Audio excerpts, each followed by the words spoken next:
welcome to my YouTube channel. Ito, full down transmission tayo mga boss ngayon at nagamit pang Intramuros. So ito yung mga regular na customer namin. So bababa muna namin to mga boss. So ayan na mga boss, na tanggal na yung transmission. So ito, tatanggalin yung nakalining. Pinas forward ko na mga boss. So ayan mga boss, tatanggal yung itong flywheel and paparelease. Siyempre at ayaw ko mangguha ng double trabaho kasi hindi na paparelease yan, salpak lang ng line sa press plate. Baka naman mag-drag. So ayan, tatanggalin yan mga boss. Tatanggal na rin yung full seal na camshaft.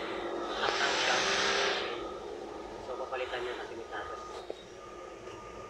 So ito na mga boss, yung bagong clutch cover, then clutch lining, release bearing, and then yung oil seal na ipapalit natin sa likod ng flywheel mga boss.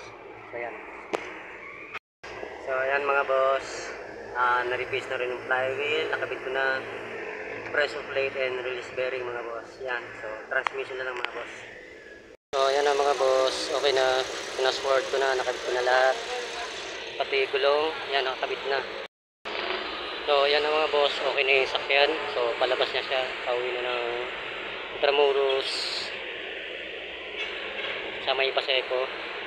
So goods na yung transmission lining niya. Malambot na rin yung clutch. Then siyempre nilinis na namin yung clutch master niya kasi kanina walang fluid na lumalabas. Sige. Okay.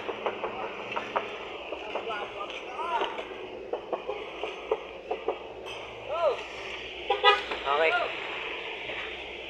Thank you mga boss. Huwag yung kalimutan, follow, like, and share, and subscribe po. Salamat.